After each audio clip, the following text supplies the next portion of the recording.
It's a bit disconcerting to hear about the darkness within my love, Xoti, that Seraphim brought up. He then shared it with me so that I could see it for myself. I clearly remember that time when he did read her, and I knew what he would see would be her nightmares. He acted too suspicious to just think what he saw was nothing. You'd think a pirate could hide it better. Well, what am I to do with that information? Leave Xoti at the next harbor and tell her that she's too dark for me? I know about her terrible nightmares. We worked on that for a while, and she hasn't had any more for months. She told me often back then of how happy she is to be free of them. But it doesn't mean that she's not connected to something bad. But again, I love her, and I just can't abandon her. I'm also connected to something bad, as the Watcher sent by the gods to find Ehrys and stop him if he's up to no good. And she hasn't shied away from me. No, I'm there for her no matter what. And it probably isn't the best thing for her to know what Seraphim saw, or it might change her thoughts about herself, possibly even bringing back those nightmares again. Especially if she thinks that it's some intrinsic part of her that she cannot escape from. Anyways, when I helped stop the nightmares, that was around the time I fell for her, and I have a lot of fond memories of that time, which is actually still ongoing. Yeah, we're an item alright. I always think about her and her well-being. We just have this look we share with each other when we see each other's eyes, and I can sense what she's thinking quite often. This without using my abilities. I had the first real love of my life at the age of 33, and I'm not about to throw it away because of something bad Seraphim saw. I helped her out before, and I'll be sticking around to help her through anything that comes our way in the future.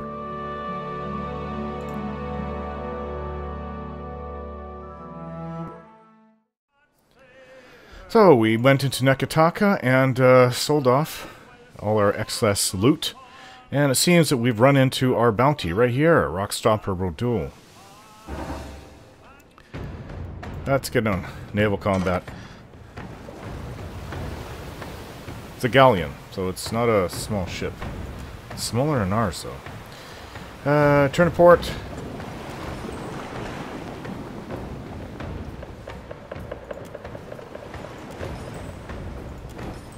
Everybody's turning. Fire the starboard cannons. Good chance to hit. It's at the perfect distance. All 6 of our guns. I thought it was 6. Ah, come on, more. 3 out of 5 are hits. They stopped. Okay, we're gonna jibe.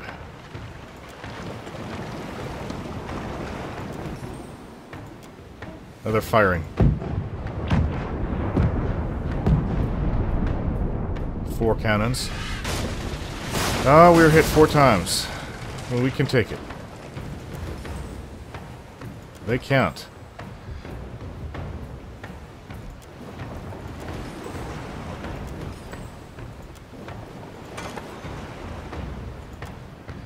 Alright, fire the port cannons. Not as good chance to hit, but I expect maybe 1 or 2.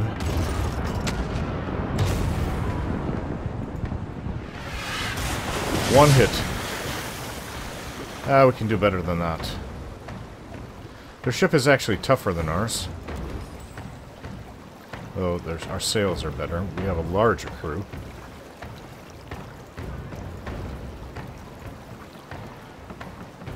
Okay, they've taken some injuries, I can see. Okay, let's give no quarter, just charge.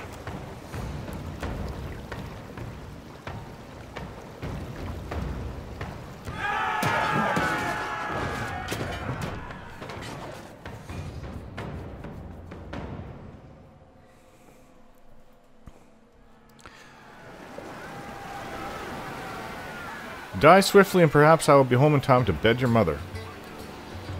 That's a good one. Alright. The captain is over there. Let's just go across and start killing. Really doesn't matter. Everybody's gonna be flipping around, doing their own thing anyways. Look at that. Take that.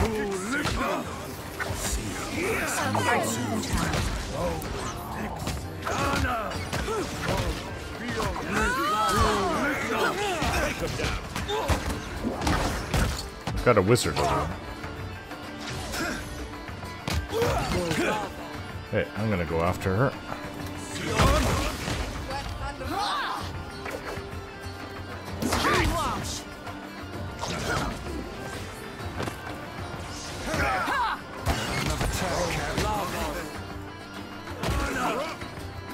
Oh, that's ours. It's Facina. I thought it was one of theirs. I'm not used to seeing Facina, especially on the other ship.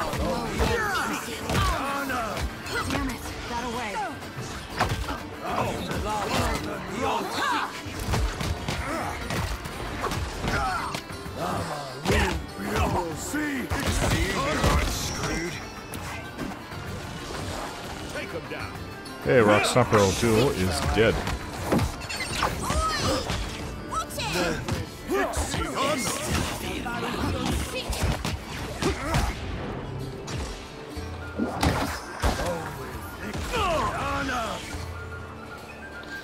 Okay, Rock Stomper Duel is dead. Let's take everything. Continue. Got some repairs to do. It's probably the last bounty that I know of. Well, maybe new things will happen. Alright, so we can go down to Harbinger's Watch or north. Let's go and look for the sister, but not through the storm. The storms. There's 3 storms between here and Harbinger. So you know what? Let's go south. Try to stay clear of them. And we'll end up at Harbinger's Watch again. She wanted me to go find her sister. Well, I kind of feel bad doing that. Just leaving her. We'll go do it. Okay, we're back at the Rhine-bound Temple. We brought a Vatner with us, just in case he can help in any way.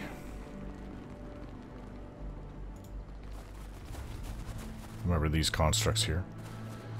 So, nobody knows exactly where the sister would be. All we can do is go and look in each cavern.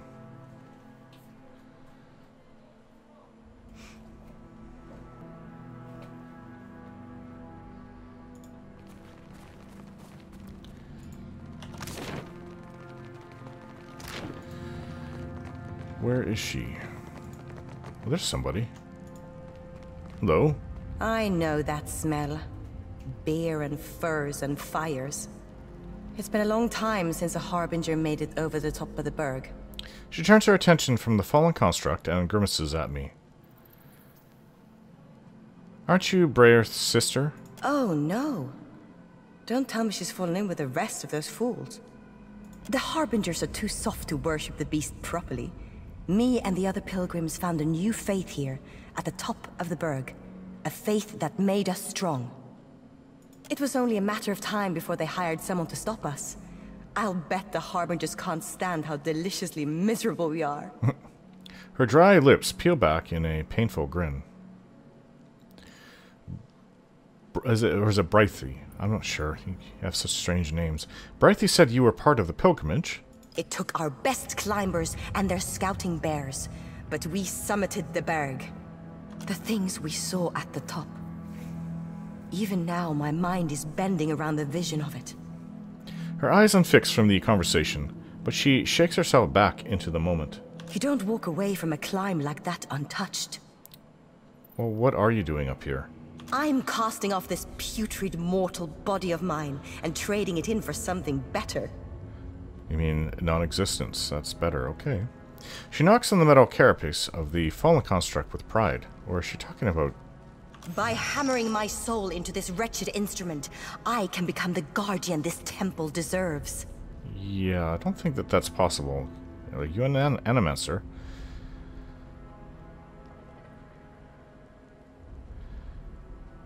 What do you prove by turning yourself into a construct?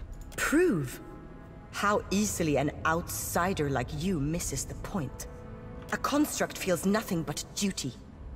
When simple instructions are your world, pride and self are carved off like glacial ice.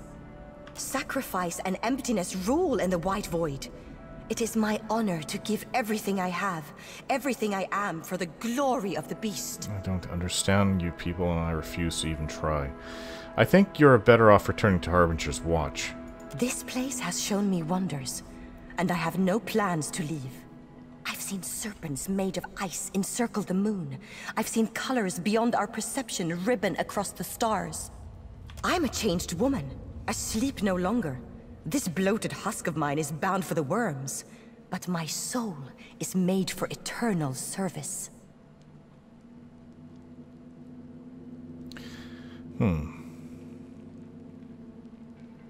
Sounds more like you hate your body and want a new one. Something in my words takes her by surprise. She rests a hand on the construct's frozen boiler and steadies herself. I hate my limitations, my hungers, my frailty. The beast can suck my marrow and discard me. This is true perfection. She knocks on the iron shell, this time with more conviction. Vatner, don't you think her asceticism would be an inspiration to the other Harbingers? Vatner blinks in surprise. His mouth falls open, closes, then opens again with a ragged cough. Oh, absolutely. It's certainly a benefit from the perspective of one so well acquainted with life on the dead flow. Nice offer. But I doubt I could dig the snow out of a Harbinger's ears. You're just going to reject everything I suggest, aren't you? What kind of stake have you got in this anyway? She rests her hand on her hips and gives me a measuring look. Just walk away. Tell anyone who asks that you didn't see anything. No, I think you're better off returning to Harbinger's watch. This place has shown me wonders, and I have no plans to Yes, leave. we've talked about I'm a changed this. woman, asleep no longer. This bloated husk of mine is bound for the worms, but my soul is made for eternal service. Wouldn't the ultimate expression of faith mean letting your body wither and rot over time? But that will take years. I can't serve the beast and his maw like this. She gestures down at herself. Forget I brought it up. Worry not. In time, I will have forgotten everything.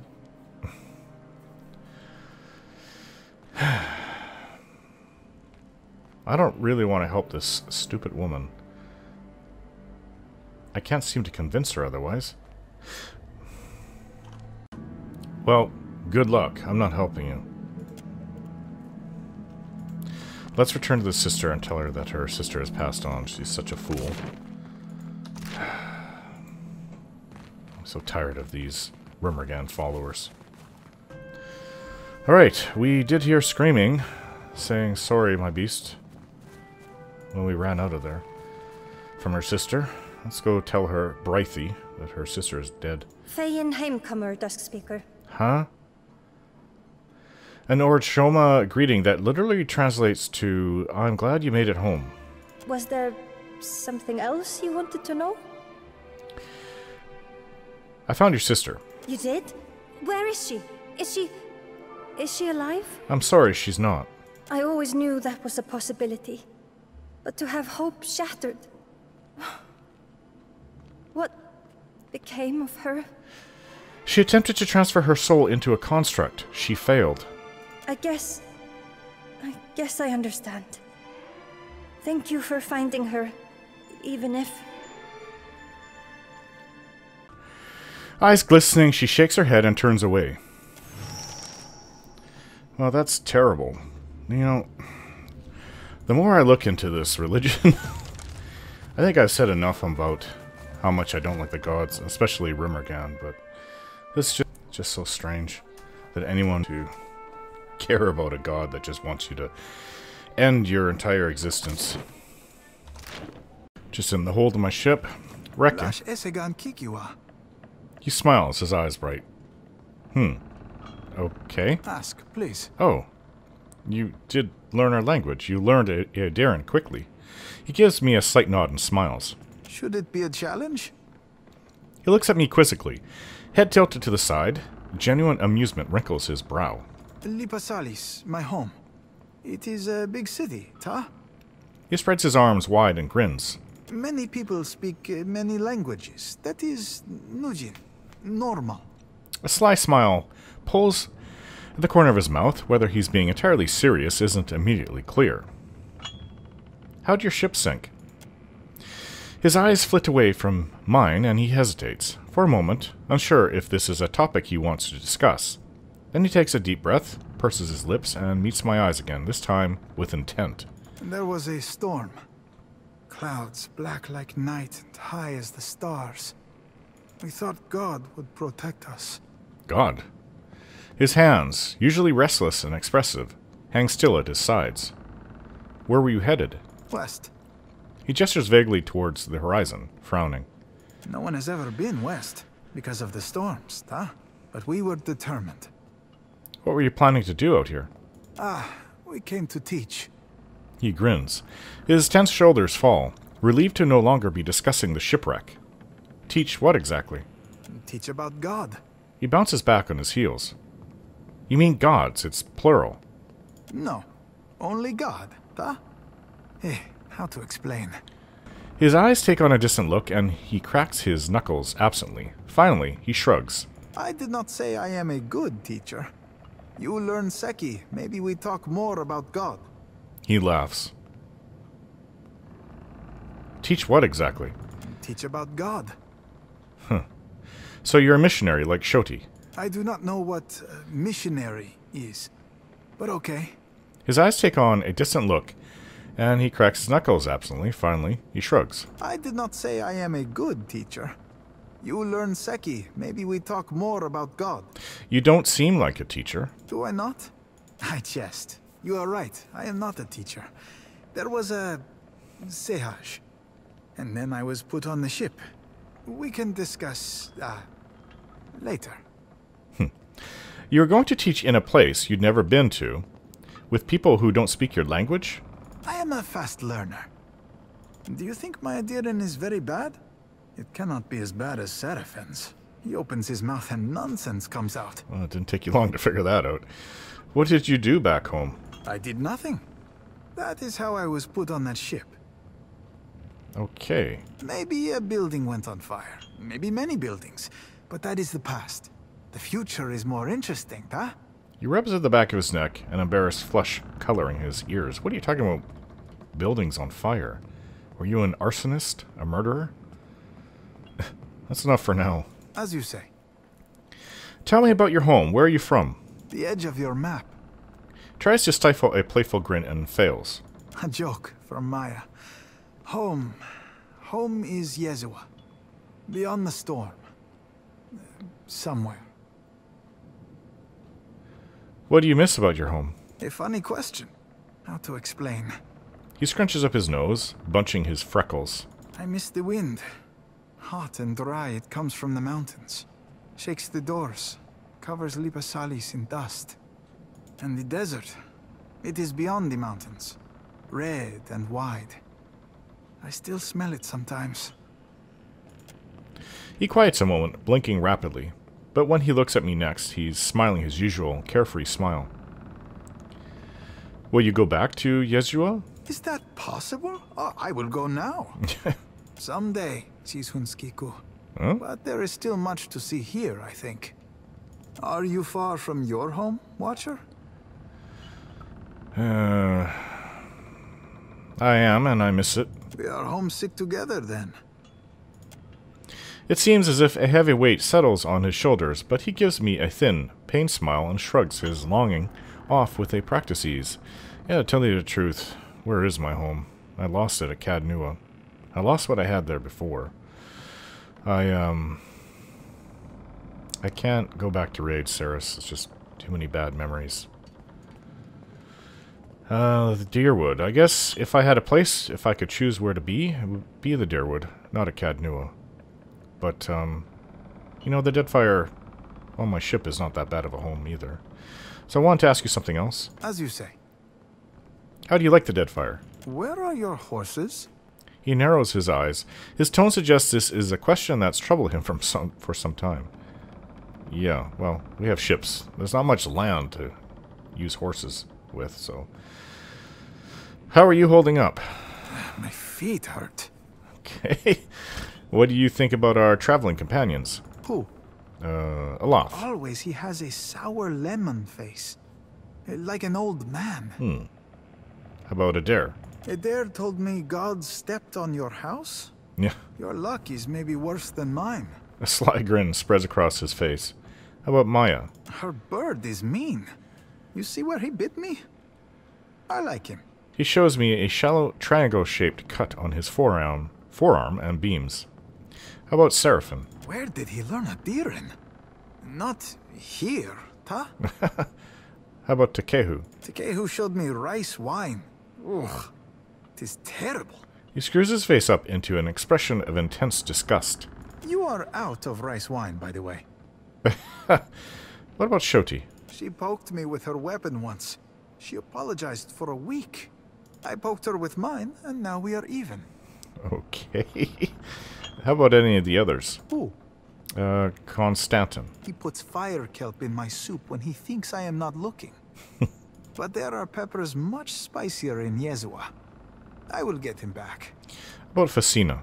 I offered her a candied nut, and she took them all. Oh.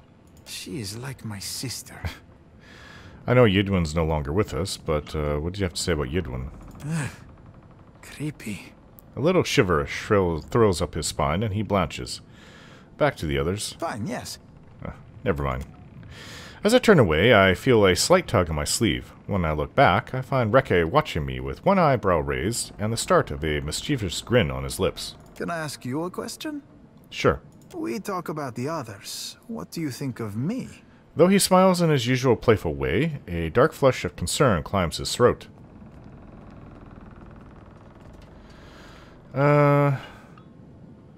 Well, you don't seem to get in the way, that's all I care about. I hope you praise your lovers with better words. Oh, I do. Xoti hears a lot of it. Alright, that's it for now. Later, then. Alright, let's continue on to the north, to where we were going. And we shall see. It is close to where Ehrys is supposed to be. But we haven't gone north past Nekataka yet. We're almost there. So, let's go here to where we haven't been. And then we'll go north. It's Raze's Passage. So we should get off the ship in case we encounter anything. And just explore. We had one injury from that last gun battle. And he's healing. Thankfully, we have a cannoneer that can take his place.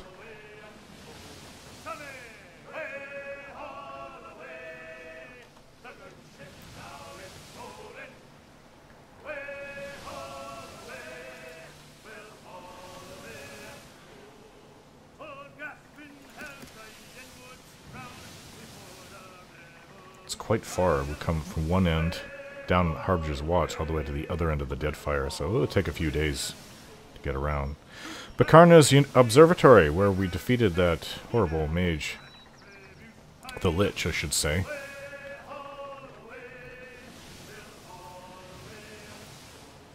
Console hot.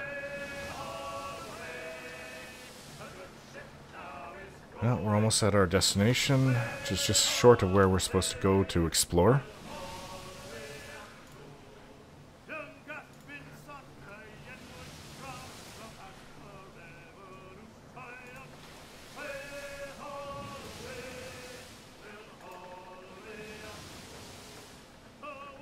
No islands here.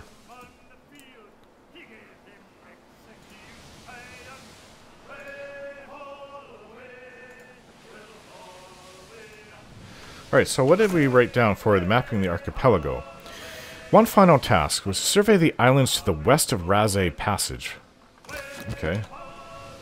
The Raze Passage is right... There's an island, Oreo... Kawiki? We've been there. This is where the, Oh yeah. This is where the, that tribe is that I convinced... The Oaxacan tribe. So we've been there. That's one thing. Let's go see if there's any other islands. So it's to the west of it. There's something in the water here. Reagents. So that's for alchemy or enchanting. What is this? There's a place here. Little island. Okay. Small desert. Let's just go explore.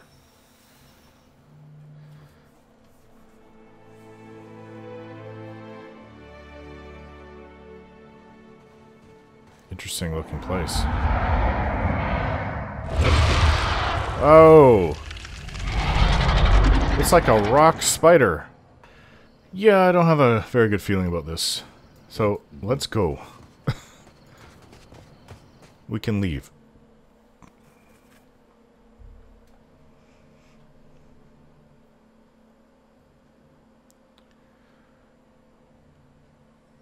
Back to the ship. Oh. Our life is better than losing it, so it's better to keep our lives than losing it, trying to fight some giant crystal spider that is even more powerful than anything we've ever seen. Solution. Wait, is there something up to the north? There's some islands.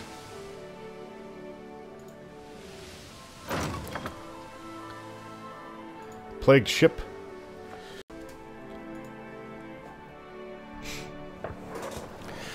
A flare arcs into the sky from the horizon before bursting into a reddish cloud that slowly breaks apart. Plague ship, Captain, Beodo says quietly.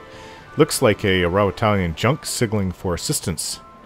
Yordu Red-Handed and Aura the Mad exchange nervous glances. We've been through this before. Yordu Red-Handed frowns. This is far from the shipping lanes. It could be a trap. They might have fancy equipment, Captain. Sister Shield Dahlia chimes in. Just a thought. Even without a spyglass, I can espy a few living crew moving about above deck. Use the spyglass. I see little movement on deck. Listless crew lounge about, some hanging from the railing, some on the decks. A few have roped up hammocks between the masts. Alright, pull alongside. As our crew guides the ship next to the afflicted craft, the captain stumbles over. A spear of bright white bone obtrudes from the side of her neck.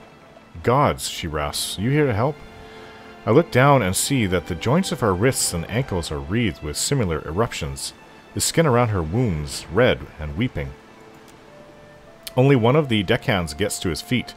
His throat is almost entirely enclosed by a neck of bone spears, pushing through his skin. We can trade if you can. We've a pair of enchanted gloves, supple and quick. He leans heavily against the mast. His breath comes shallow and fast through the strange bone growths. The captain frowns. Thank you, Orioko. I know what those mean to you. The mate dips his chin. An heirloom's not much to a corpse. What are your people afflicted by? It's Rhyman Sejud, the captain says, her raspy voice quivering with fear. The bone frost. It's already claimed the lives of half my sailors, and I worry we won't be able to treat the rest. I trust in Xoti and our healers. Call forth the sickest sailor from your crew. We will bring them aboard, examine them, and provide suitable remedies. Yordu Red-Handed gawks. Have you gone mad, Captain? It's Bone Frost, Rimban Sejud, the scourge of sailors from the white hat that wins. It'll sink our ship for sure if we catch it. Okay, then. On second thought. Or the Mad sighs with relief. Okay, there's nothing to be done here. Steer clear and let's be on our way. Sealchester Daily shrugs and sighs, but Beodo nods approvingly. Wise decision, Captain. The crew steers clear of the plague ship and sails on until it disappears in the receding horizon.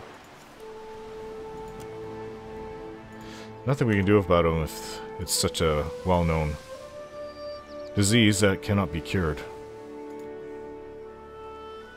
What islands are to the west? There's something up ahead.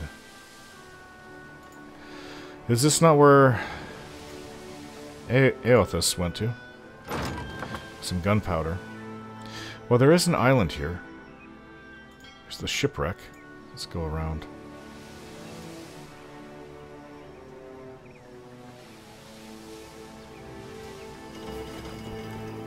Let's see what's on the shipwreck. The shipwreck huddles in the crashing surf, its splinter beams rising like ribs from the water. The wreck appears abandoned. Let's sift through the wreckage. Take some time to explore the wreckage and find nothing of value. Continue searching. 4 hours pass. Find some usable ship supplies in a crate. Repair supplies. Continue searching. 2 hours pass. Pry bar. Continue searching. 4 hours pass. Chest full of coins. Alright. Continue searching. 3 hours pass. Ammunition. Okay. Search the ship from top to bottom. There's nothing of value left. Oh, there's a village here. Let's go see. People actually live here?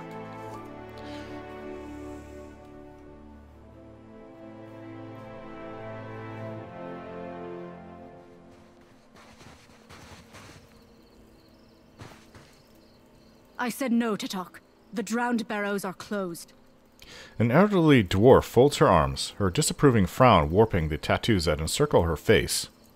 If you want to join your son, you can offer yourself to Nemnock next season. I'll just listen. Our elders crossed the land bridge to protect their children. You disgrace their memory, feeding our young to the mountain Anik. The auburn-bearded dwarf waves towards an imposing peak on the horizon, its cliff face shaped like a leering skull. Nemnock will release my son, or perish. Tatok utters the words in a hate-filled whisper that causes Anik to hiss through her teeth. What happened to your son? Kali sacrificed himself for the good of the tribe, right, Tatok? I lived a full life in the shadow of the barrows. Kali deserves the same. If you reject Nemnock's accord, then you are truly lost.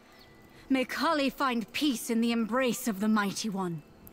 Anik grits her teeth and marches across the settlement, turning her gaze to linger on the distant outline of the mountain.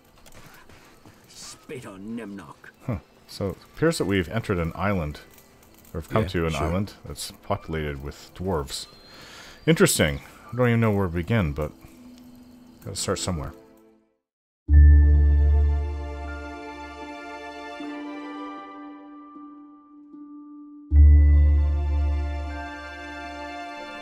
Don't forget to like, share, and subscribe.